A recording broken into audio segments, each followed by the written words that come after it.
I'm going to now hand over to Karen, who's going to give us a bit more on terms of the education transformation framework and plenty more that she's going to cover as well. So Karen, I'm going to hand back over to you once I stop sharing my screen. There we go. Thank you. You should be able to see my screen now, hopefully. You certainly can. Yeah, so we're going to discuss today a little bit around the education transformation framework. And I suppose just again to introduce myself, I am a science and maths teacher. I've been teaching since 2008 and worked in a number of schools across the UK and Ireland. But I'm currently on career break with Microsoft Ireland, and it's a delight to be here today to talk to you about how we can use digital transformation to develop our students and I suppose to support and engage with our teachers as well.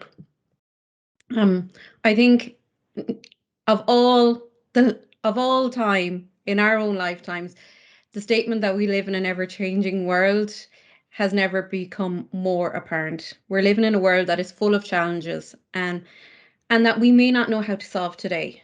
This rate of change, it seems to be accelerating, and so are the complexities and the problems that are to be solved. So at the same time, we still have our education system, and it is really, by and large, rooted in, you know, that Victorian mindset: teacher at the top of the room, students down the back, and that they really are receptacles and that they get a lot of knowledge. But maybe too, we can recognize in our students that they are starting to feel, you know, the stress of the world, that they're becoming more apparent that the world is ever changing. And I suppose when we keep this in mind, it helps to focus us as to why transformation is so important, and that idea that you're always self-reflecting and that there's always self-development. You know, I think we're really lucky as educators because we're really in a unique position. We get to influence and shape the world.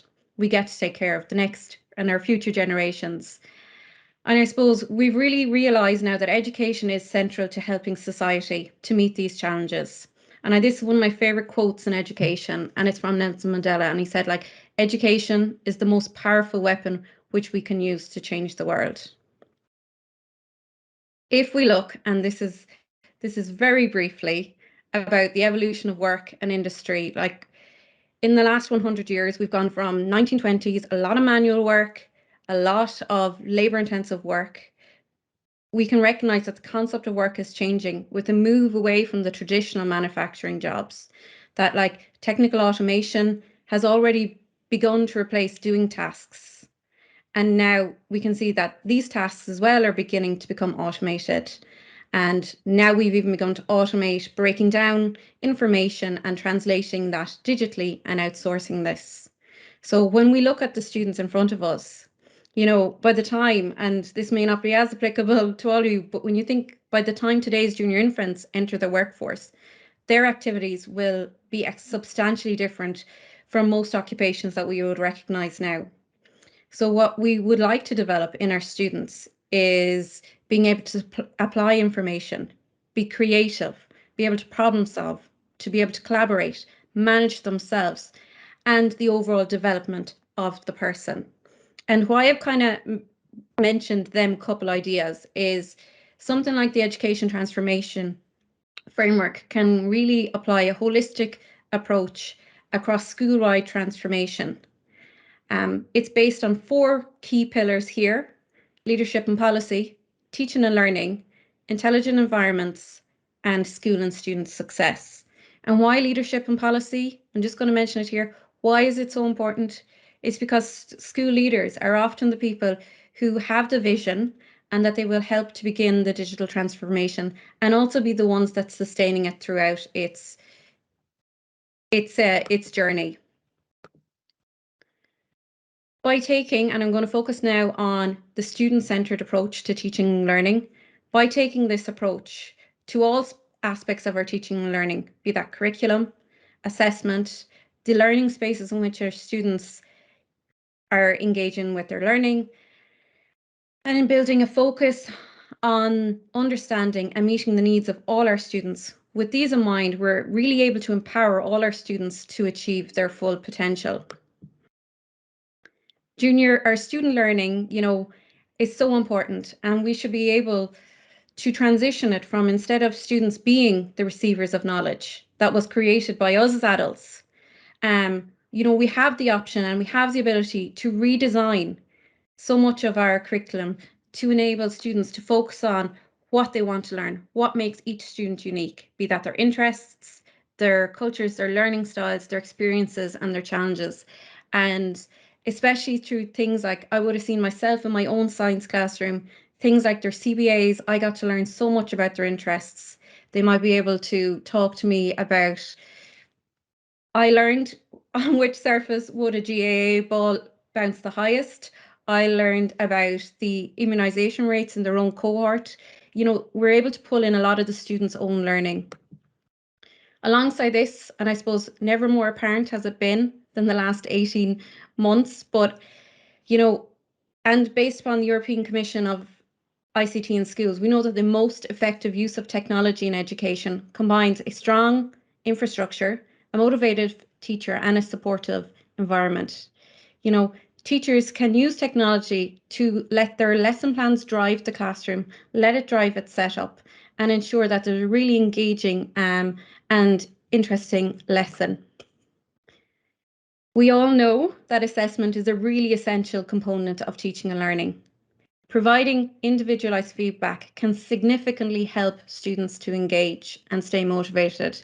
We've heard from David there that 98% of students who receive these individualized feedback perform better.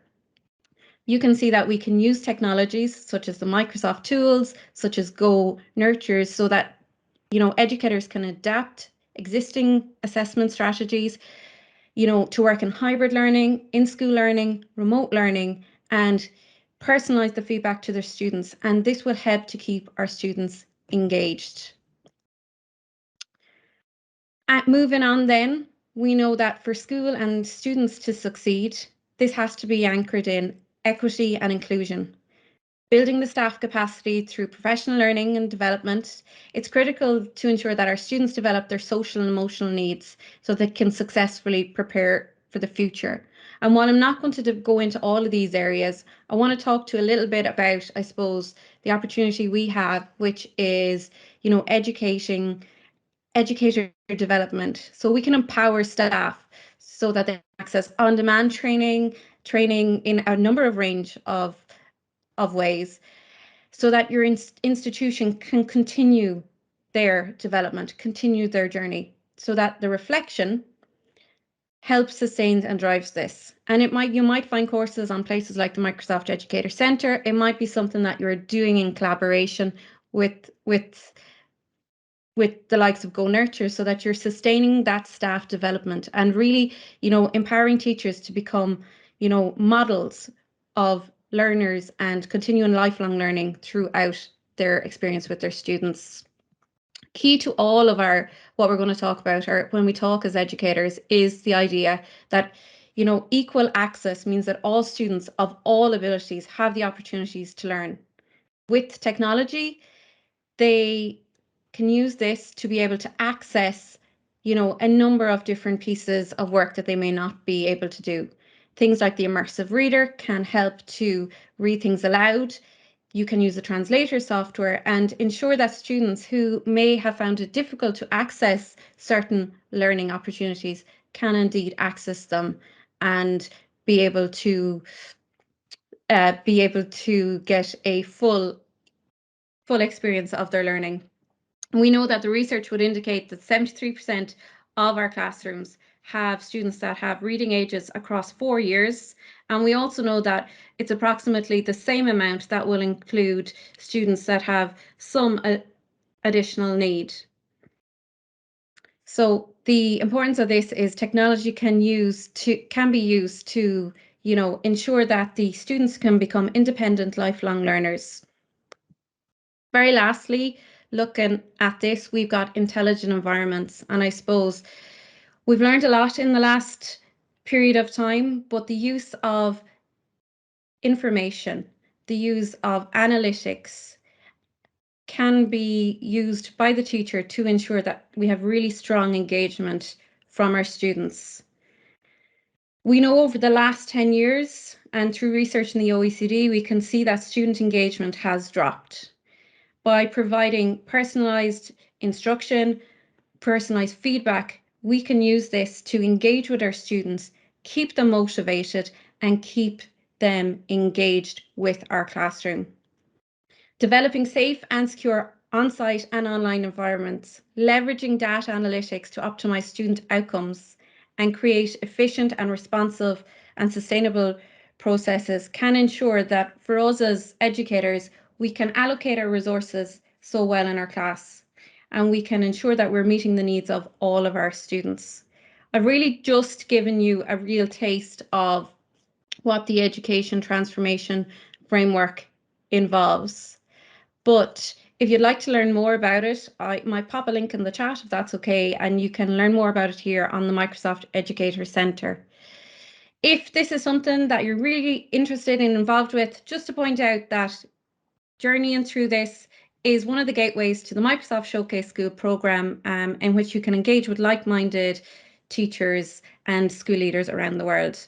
You can always reach out to me on Twitter, but equally you can always reach out to me and the team at Microsoft Education Ireland, be that on Twitter or by that email there, mseduirl@microsoft.com. I'm going to hand back now to David, but thank you for listening to me and learn a little bit more about the ETF.